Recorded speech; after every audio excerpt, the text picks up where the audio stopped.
Hello everyone, welcome to this lecture on technical communication. So in this lecture let us see what these two friends are having doubt and let us try to resolve their queries. So these both are thinking as to what is a technical report, can we define it, कि technical report क्या होता है और क्या हम उसे define कर सकते हैं। देखो जहाँ तक रिपोर्ट की बात है ना, हमें इस हिसाब से सोचना है कि रिपोर्ट आखिर हम क्यों बनाते हैं। आपको लेट अस सपोज किसी चीज की प्रोग्रेस बतानी हो, है ना, प्रोग्रेस बतानी हो तो हम रिपोर्ट का सहारा लेते हैं। जैसे कि सपोज करो कि आप एक कंपनी में काम करते हैं, लेट अस सपोज आप L&T कंस्ट्रक्शन कंपनी में एक काम कर रहे हैं, ठीक है, और आपके क्लाइंट है गवर्नमेंट ऑफ इंडिया। ओके,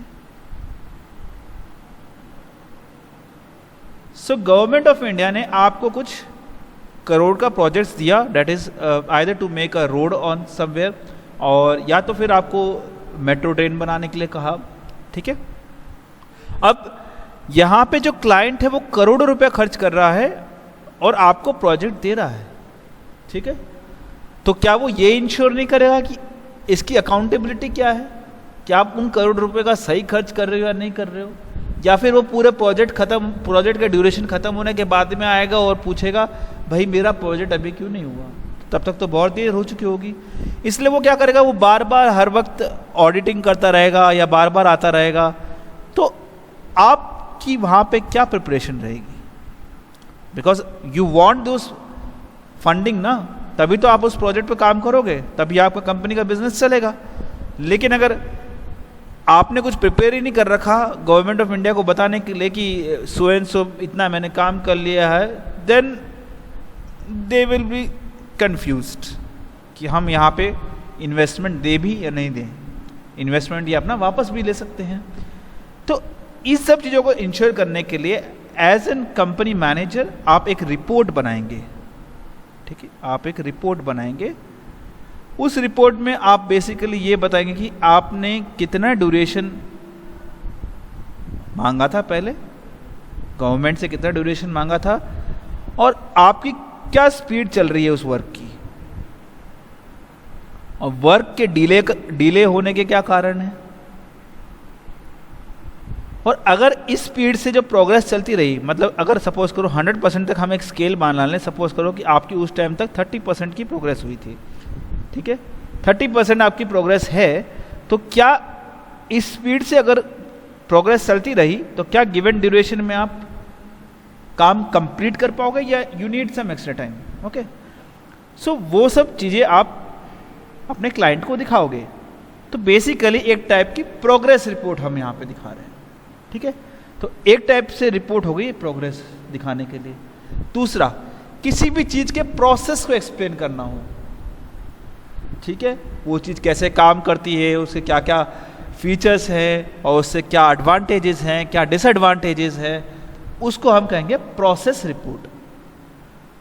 क्या क्या उसमें प्रोसीजर लगेगा, ठीक है, तो प्रोसेस रिपोर्ट्स हो गई।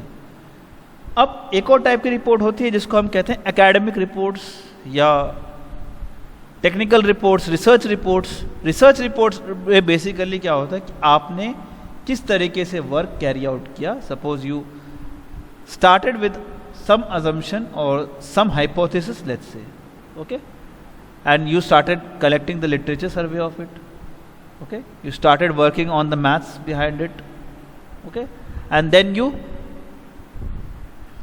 projected your results, and based on results you have given your conclusions, and based on that conclusions you also have given recommendations that ki agar the following system has this type of error, okay, and this error can be reduced by doing following modifications, that is what is called a recommendation, ठीक है।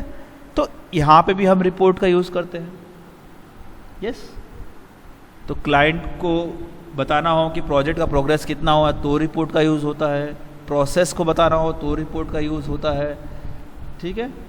Research को बताना हो, explain करना हो तो reports का use होता है। कोई प्रोजेक्ट बनाओ उसके बारे में आपको बताना है कि कितना मनी लग रहा है और कितना टाइम चाहिए, उसमें भी रिपोर्ट बनाने पड़ेंगे। तो ओवरऑल हम रिपोर्ट्स को इस तरीके से एक लाइन में डाल सकते हैं कि a technical report also a scientific report is a document that describes process, okay, ध्यान रखिए, प्रोसेस, प्रोग्रेस और रिजल्ट्स ऑफ टेक्निकल और साइंटिफिक रिसर्च और द स्टेट ऑफ टेक्निकल और साइंटिफिक रिसर्च प्रॉब्लम।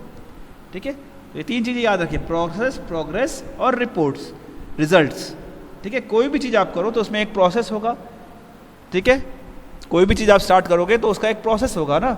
जैसे अगर आप किसी चीज़ में रिसर्च कर रहे हो, किसी चीज़ में इनोवेशन कर रहे हो, कुछ भी काम कर रहे हो, तो एक प्रोसेस होगा।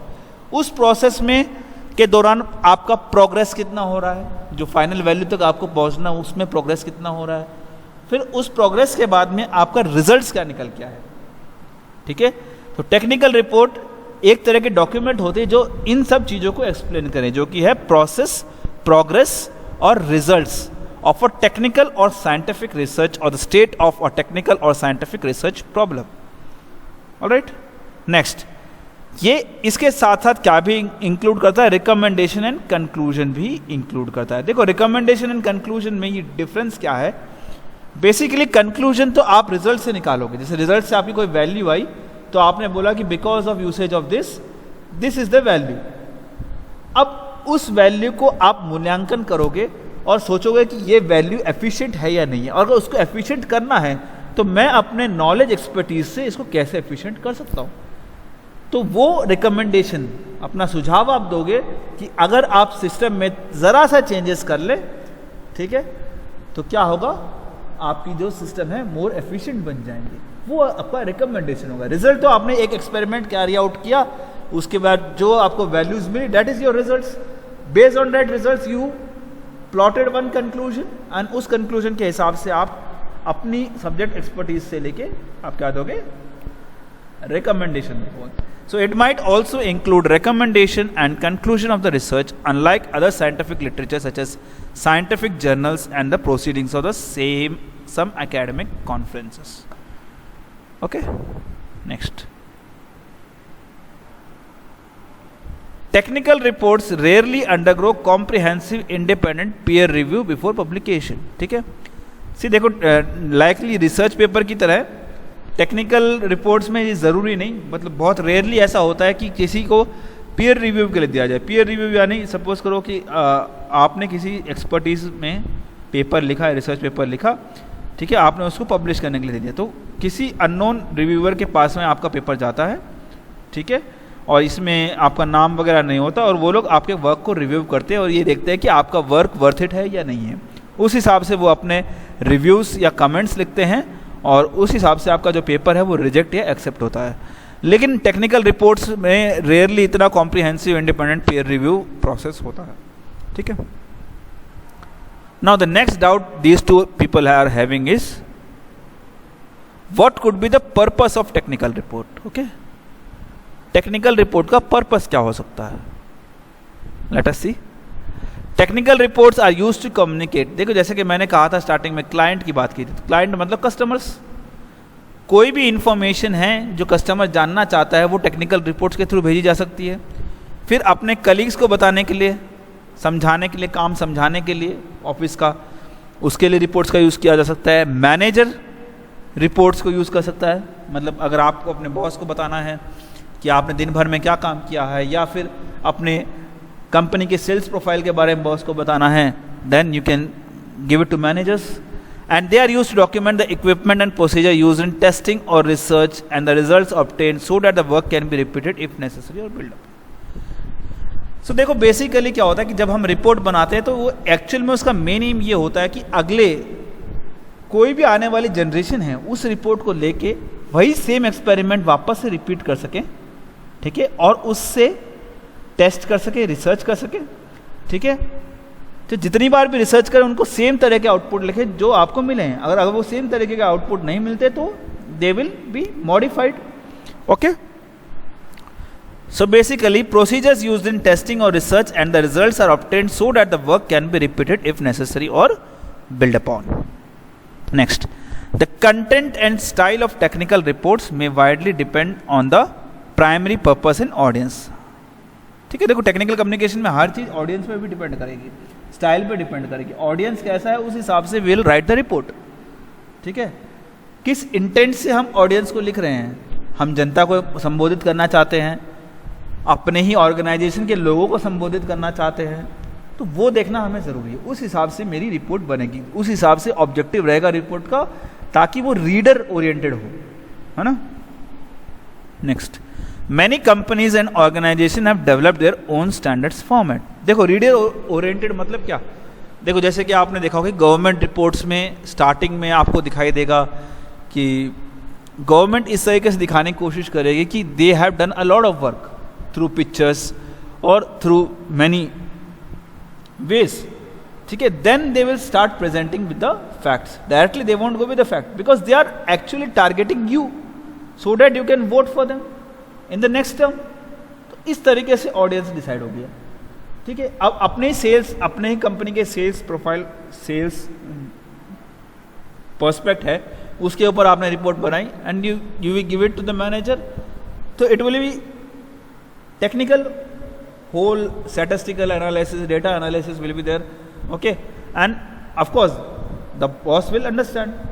Okay, so this is how the report varies with audience to audience. Okay, now this is for this class. Next class we are going to resolve there one more issue, that is what are the characteristics and qualities of a good.